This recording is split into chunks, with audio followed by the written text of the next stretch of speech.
The Book by H.P. Lovecraft.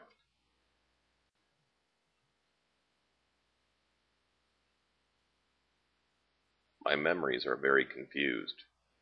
There is even much doubt as to where they begin. For at times I feel appalling vistas of years stretching behind me, while at others it seems as if the present moment were an isolated point in a gray, formless infinity. I am not even certain how I am communicating this message. While I know I am speaking, I have a vague impression that some strange and perhaps terrible mediation will be needed to bear what I say to the points where I wish to be heard. My identity, too, is bewilderingly cloudy. I seem to have suffered a great shock, perhaps from some utterly monstrous outgrowth of my cycles of unique, incredible experience.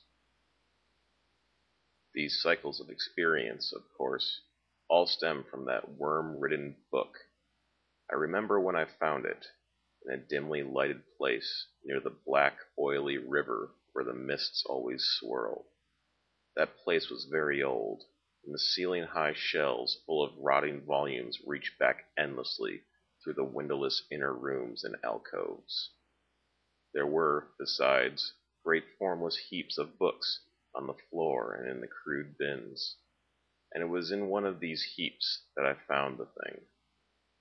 I never learned its title, for the early pages were missing, but it fell open toward the end and gave me a glimpse of something which sent my senses reeling.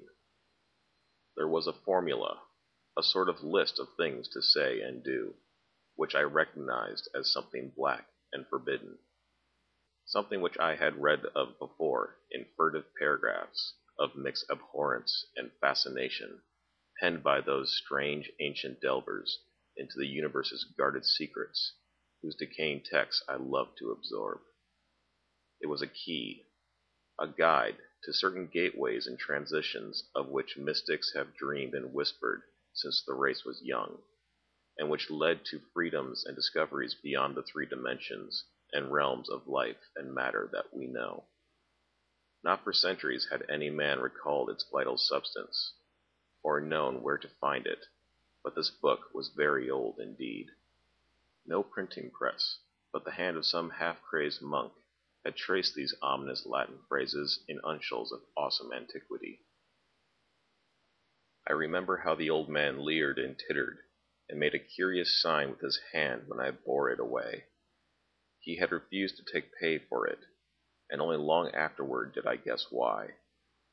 As I hurried home with those narrow, winding, mist-choked waterfront streets, I had a frightful impression of being stealthily followed by softly padding feet. The centuried, tottering houses on both sides seemed alive with a fresh and morbid malignity, as if some hitherto closed channel of evil understanding had abruptly been opened. I felt that those walls and overhanging gables of mildewed brick and fungus plaster and timber, with fishy, eye-like diamond-paned windows that leered, could hardly desist from advancing and crushing me.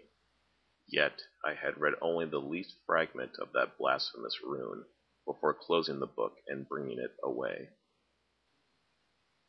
I remember how I read the book at last, white-faced and locked in the attic room that I had long devoted to strange searchings.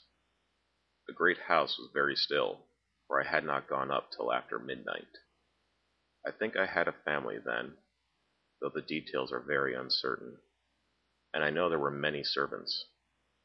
Just what the year was, I cannot say, for since then I have known many ages and dimensions, and have had all my notions of time dissolved and refashioned.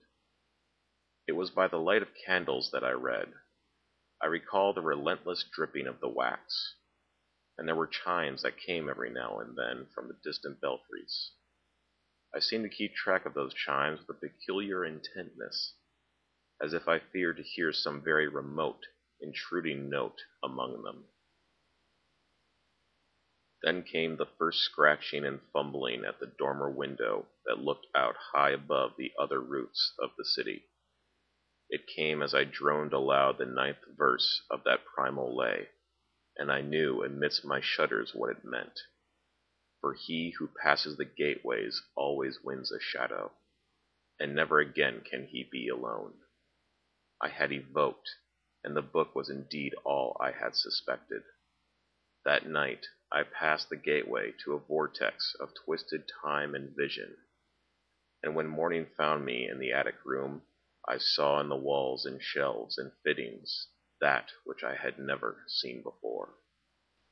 Nor could I ever after see the world as I had known it. Mixed with the present scene was always a little of the past and a little of the future, and every once familiar object loomed alien in the new perspective brought by my widened sight. From then on I walked in a fantastic dream of unknown and half-known shapes, and with each new gateway crossed, the less plainly could I recognize the things of the narrow sphere to which I had so long been bound. What I saw about me none else saw, and I grew doubly silent and aloof, lest I be thought mad.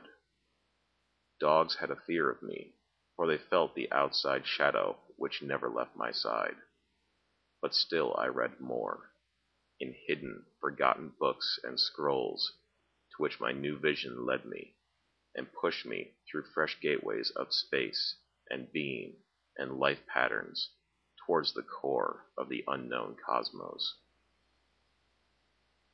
I remember the night I made the 5 concentric circles of fire on the floor, and stood in the innermost one chanting that monstrous litany the messenger from Tartary had brought. The walls melted away, and I was swept by a black wind through gulfs of fathomless gray, with the needle-like pinnacles of unknown mountains miles below me. After a while there was utter blackness, and then the light of myriad stars forming strange, alien constellations. Finally I saw a green-litten plain far below me, and discerned on it the twisted towers of a city built in no fashion I had ever known or read of or dreamed of. As I floated closer to that city, I saw a great square building of stone in an open space, and felt a hideous fear clutching at me. I screamed and struggled, and after a blackness, was again in my attic room, sprawled flat over 5 phosphorescent circles on the floor. In that night's wanderings there was no more of strangeness than in many a former night's wandering, but there was more of terror, because I knew I was closer to those outside gulfs and worlds than I had ever been before. Thereafter I was more cautious with my incantations, for I had no wish to be cut off from my own body and from the earth, in unknown abysses whence I could never return.